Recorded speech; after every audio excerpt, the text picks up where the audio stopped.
Hey guys, welcome to Ben Wrenching. My name's Ben, and today I'm wrenching on this 2002 Ford Ranger XLT. I'm excited to finally be working on a Ford. My truck's a Chevy, but my buddy's got a problem with this. It's got an engine trouble code. It's P0301 for a cylinder 1 misfire. I am going to be replacing the spark plugs, the wires, as well as the coil pack on this truck. I'm going to do what I can to show you how to diagnose exactly which component of those is failing, but I am going to go ahead and replace all these parts because that's what my buddy wants to do. I'm also going to do an oil change. I will put that in a separate video, but I'm going to start with a visual inspection of the spark plugs because that's the most common failure in this system, and I'm going to start with cylinder 1 because that's where the code is coming from. Before I do though, I just want to admire the beauty of this truck. This is a really nice looking truck. It's in really good shape. He's taken really good care of it. It's got some peeling and stuff that you'd expect, but all in all, this truck is in great shape. And it really makes me think I might want to get myself a Ford at some point. The bed's even in really good shape. I mean, this is just a nice truck. So, all right, with that out of the way, let's go ahead and get started. So usually with a misfire code, it's going to come from a spark plug. This is number 1 right here on the front on the passenger side. So it goes 1, 2, 3, and then 4, 5, 6. So I can just pull this wire off of the first spark plug. And there it is sticking out right there. And then I can use a spark plug socket. This is a 5/8 socket. Spark plug sockets typically have a hex on the back, and I can't see it in there, but there is a rubber ring inside there to grab onto the end of the spark plug. So you'll want to make sure you use a specific spark plug socket for that. This is the only spark plug socket that I have, and it's 5/8 and it fits those. So I'll make sure the socket's on there real good, and then get my breaker bar in here, break it loose, and then I can take it out the rest of the way by hand. And then with this one all the way out, I can look at it and see that it's pretty fouled up. This is definitely what a bad spark plug is going to look like. So this section up here is actually missing. I'll take out another one just to show you what this should look like, but there should not be that much of a gap here. This is actually missing a piece right here. And now I'll do the same thing in cylinder 2, and hopefully I'll be able to show you what a good spark plug looks like.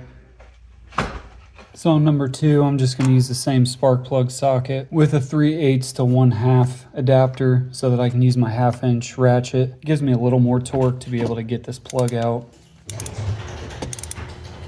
So I'm going to take the spark plug out of cylinder 2 and I'll compare those side by side and see how they look. So obviously this one's a lot dirtier, and the biggest thing that I see is the diode right here is completely melted off. So this is the part of the spark plug that creates the spark. It jumps between that diode and this metal piece here at the top. And so this one is likely creating no spark. And that will definitely cause our P0301 code, so I'm confident that it was just a bad spark plug. Now the wires could still be bad too, and the coil pack could also have issues, so I'm going to go ahead and change all of them out. But if you're trying to solve the P0301 code and you look at your spark plugs and they look as different as those do, you could just replace the spark plug and it'll probably take care of the problem. So next I'll go ahead and take out the plug on cylinder 3. Then I'll move over to the other side and get 4, 5, and 6 out, replace all those plugs, and then I can move on to replacing the wires. I'll show you how to diagnose the wires when I get those off. The reason I want to leave them on is because they're all routed to this coil pack and they're routed around the engine in specific ways, and I don't want to mess that up. So rather than just pull them all out and try to figure that out after the fact, I'm going to leave them in, and I'll probably just do them one at a time as I go. One thing that I'm going to do before I move on is mark each of these wires. So this is the wire that came from cylinder 1, so I'm just going to write a 1 on it. I'm using a white China marker. I'll link these in the description. I like these because you can just rub this off when you're done so you don't leave the numbers on there. And my white China marker isn't super visible, so I'm going to use this other marker that I have. These will generally write on just about anything, so I like having these two. I'll link one of these in the description too. That's number 1, and this is number 2.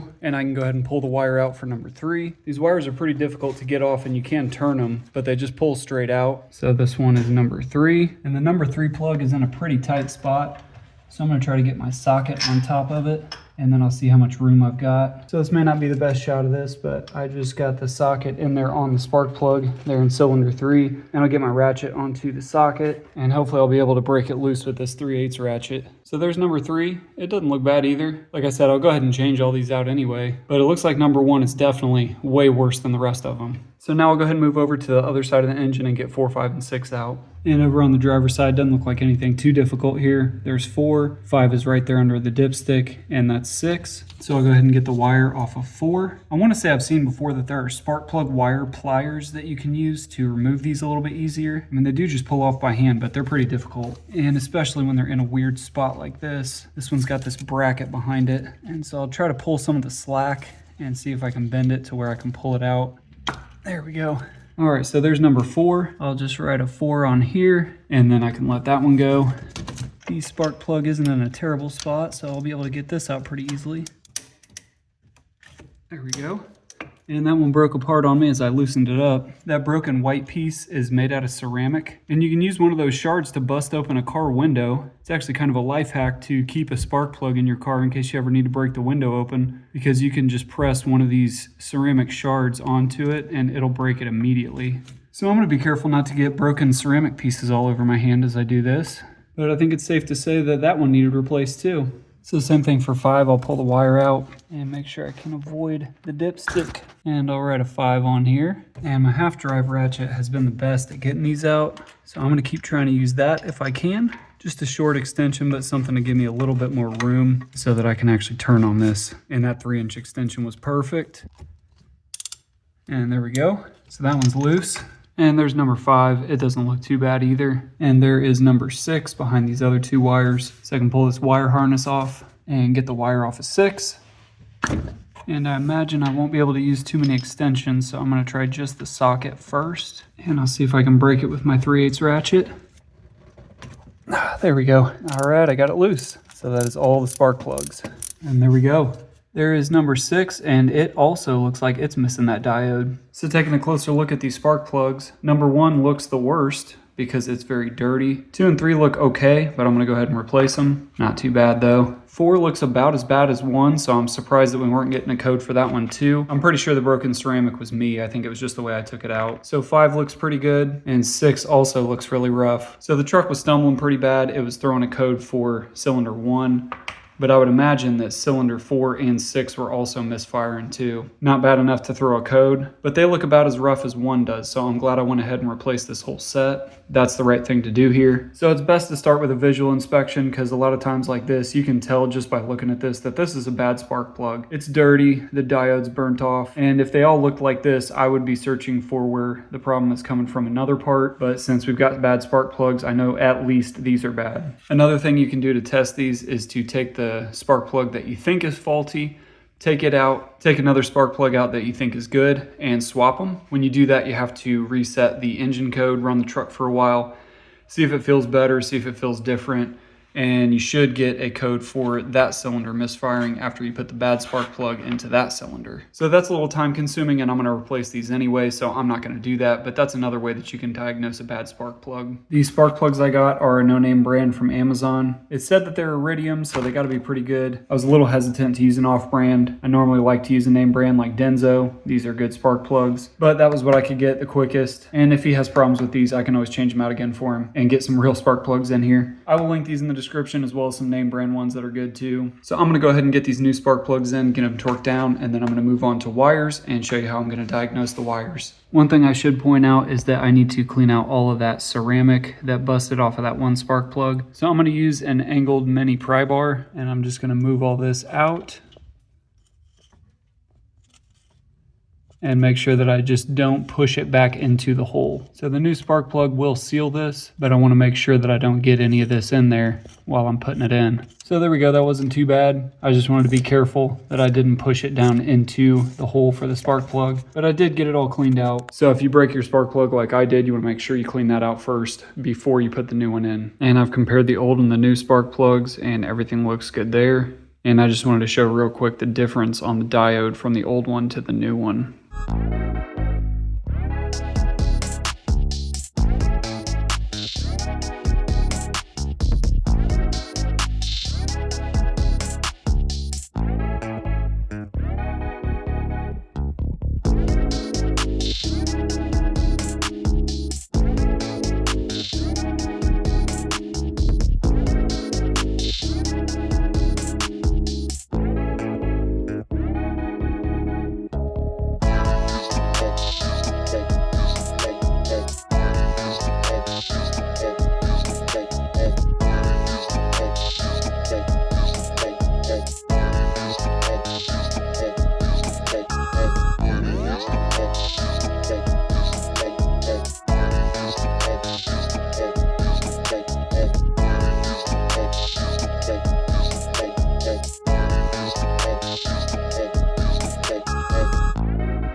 right, and there we go. Torquing them down really wasn't that bad. I will link this inch-pound torque wrench in the description. It's a quarter drive, and I used a 1/4 to 3/8 adapter with a short 3/8 extension and my spark plug socket, and I was able to use that on all 6. Now that I'm done with spark plugs, I want to move on to wires. These wires for 4, 5, and 6 have some harnesses, which makes them easier to take out because I can just pull this harness off. And there are a couple more harnesses back here that I can just take out the same way. And I'm going to note where each of those harnesses goes on each of these posts here so that I can remember to put them back in the same spot once I put the new wires in. So from there it goes around the back of the engine and over to the other side. And on this side, 4, 5, and 6 have another harness right here that is underneath this wiring harness. This one's not attached to anything, but I just need to make sure that I remember it's right underneath this wiring harness, right next to the dipstick for the transmission fluid. And so from there, each wire goes into its respective spot on this coil pack. I did go ahead and trace down all these wires and just write which number they go to. And that's gonna make taking these off a lot easier because I can take off 4, 5, and 6, get that wiring harness out, and then I can work on 1, 2, and 3 separately. So I'll go ahead and take each of these off. And I can pull all these through here. All right, and with all 3 of those out, I can just follow this back and take the whole thing out at once.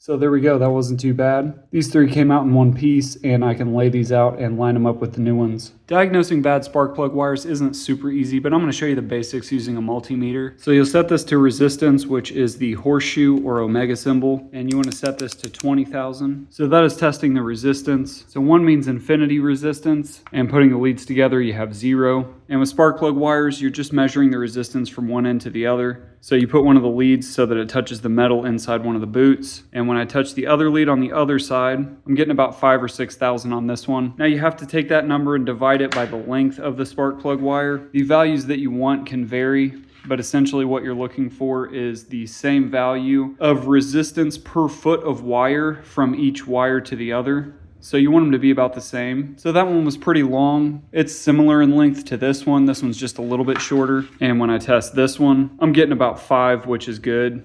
So you can also do a visual inspection. You want to check inside the boot and see if this metal here is rusted or corroded at all. You can look down the length of the wire and look for cracks or splits or burn marks. So this one looks okay. There is a bit of a burn mark right there, but that might just be where one of the brackets was rubbing on it. Now, if this was worn through and you could see some of the insulation or even some of the wiring, then you definitely know that it's bad. Or if you get a resistance reading that's very different from the others, then you know that that wire is probably bad. Now, the shorter the wire, the lower the number you're going to get. But you can check all of them and just make sure that one of them isn't getting a really high reading. If it was like 10 or above, that's telling you that the wire's going bad. And if it was reading infinity like this when you're testing the wire, that means that the wire is just completely gone. So after checking all these, they all look like they're in pretty much the same range. So these seem okay. That being said, though, a set of wires is pretty cheap.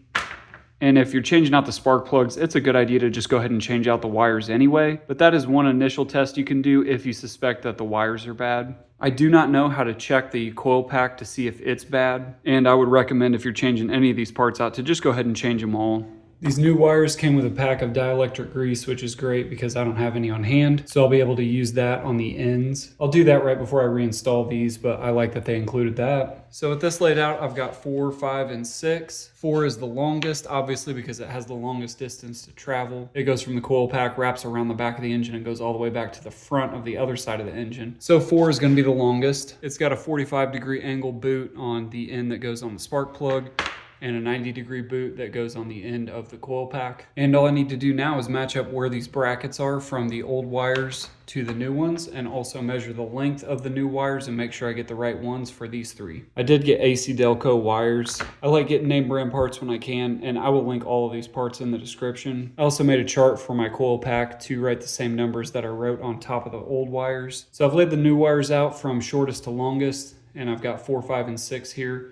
4 is going to be the longest. So I took my longest wire from my new pack, laid it out and measured it up with 4. and it's the same length, so we're good there. So I know that this wire goes to 4. This one's probably going to be 5, and the length there matches up as well, and that would make this 6. So laying all of them out, they all match the same length as the old ones. So now I'm ready to get this bracket off the old wires. It's just got a clip on the top here that I can release with this small pry tool. There we go. And with that off, I can see a pretty clear mark of where that bracket was on all of these old wires. So I can line up the new one, measure out where that bracket needs to go. And you could put a mark here, paint it or something, but I think I'm just gonna try to eyeball it and see how that goes. And I can always readjust it in the bracket later. And you wanna make sure you get this bracket on the right way. And I need to make sure that 4 is on the top. So I just had to flip it around. All right, so there is the first bracket. I'll move on to the second bracket. And this one's gonna go pretty close to this one here. So I'm just gonna put it about here, snap the wires in and close the bracket again, making sure that the hole that the post goes into is in the same spot and it's not flip-flopped. And then this last bracket down by the ends that go in the coil pack. And just measure them out, eyeball where it's supposed to go in the bracket and snap it in there. So there is the last bracket. And so there are my new wires into the old brackets. You can write numbers on these two, but I know that 4 is at the bottom of each bracket, 5 is in the middle, and 6 is on the end where the posts go in. 4 is going to be at the top and it's going to go all the way to the front. So now I'm ready to get this installed. So the first thing I can do is put these ends that go to the coil pack through here and back around the back side of the engine.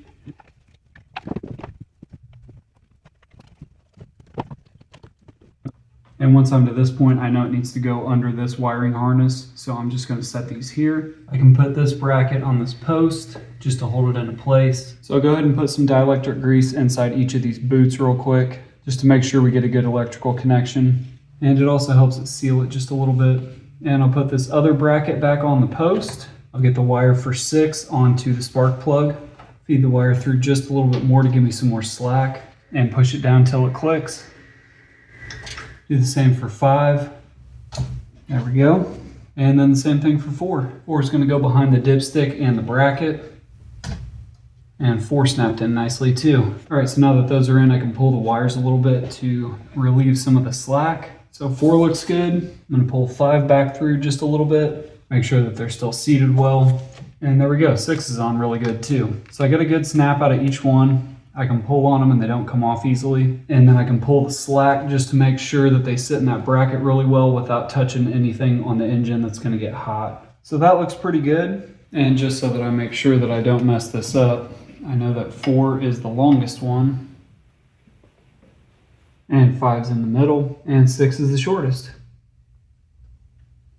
This paint marker worked okay. I will link this in the description. It writes on the back of those black boots a lot better than any other markers going to. So these wrap around and go under these hoses and into the coil pack, but I'm going to change that out too. So I'm going to set these aside for now and hook those up when I change out the coil pack. And now I can do the same for 1, 2, and 3. I can see that these basically just route without any kind of brackets. They go back as much as they can and then back around into the spark plugs. So I can take each of these out and just get a good look at how they're routed. But it's pretty simple. It just bends back underneath these hoses as well. 3 is the longest and 1 is the shortest. With all the wires off, I can work on getting this coil pack out. It's got an electrical connector here that just pulls right off. Looks like the tab on that's broken, but that should be okay. And then it's just got 3 7mm screws. There's one in each corner at the front here. Those are easy enough to take out.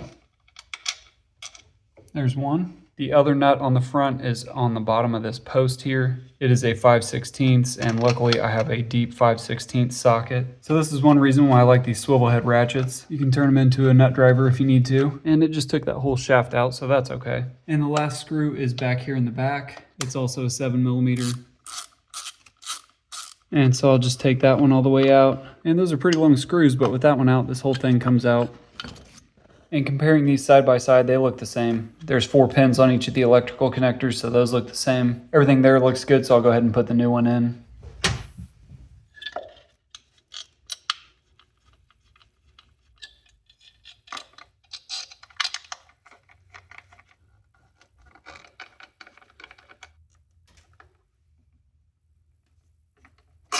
And nothing too exciting there. Got that installed. I'll get this piece back onto this threaded shaft. Put this line back around the oil cap where it was and get this connected back up. All right, and with that installed and secure, I'm ready to get all the wires ran to it. I don't know how to diagnose whether this is bad or not, but it's a cheap part, it's easy to replace, and so I would say if you're questioning whether or not this is bad, just go ahead and replace it anyway. So now I'm ready to route the spark plug wires into the coil pack. I'm going to start with 4, 5, and 6, get them wrapped up underneath, and then go ahead and plug in 4 since it's at the front. And then 3 goes here on this side, so I need to go ahead and put the wires in on this side, and then route 3 up. I want to do the front first and then move backwards just because it's going to route better if I do that. So that's my plan there, but I'll start with getting these routed.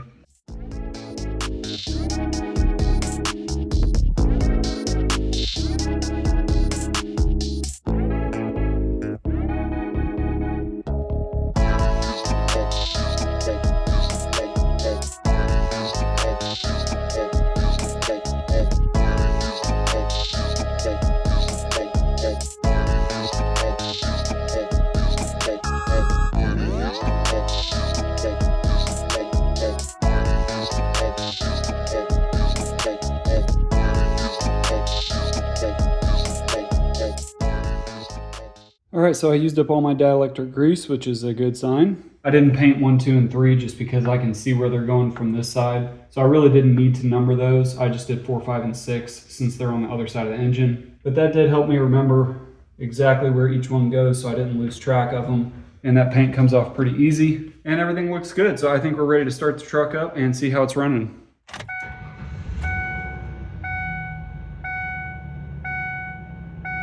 Well, it's definitely running smoother. I'm gonna see if that check engine light will shut off on its own or if I need to reset it. But I can already tell a huge difference. This has fixed the problem that we had. I'll drive it around for a while and see if the check engine light goes out on its own.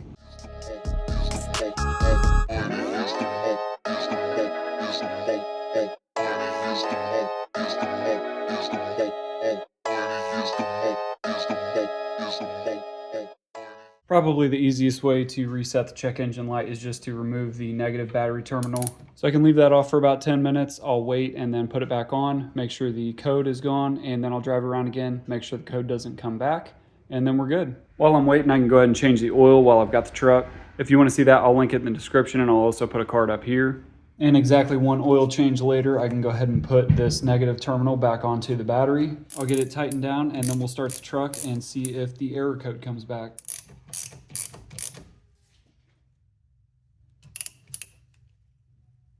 And now I can check and make sure that the check engine light is off. And there we go, no check engine light, so that is good news. So I'll drive it around for a while and make sure that the check engine light doesn't come back, but I think we're in good shape. So that's gonna wrap it up for this video on the Ford Ranger. I love this truck. I hope I can convince my buddy to sell it to me. It's just in such good shape and it's a nice little truck. I will link everything I used in the description. Drop a comment and let me know how your project went. Thanks for watching, I really appreciate it. And I will catch you guys in the next video.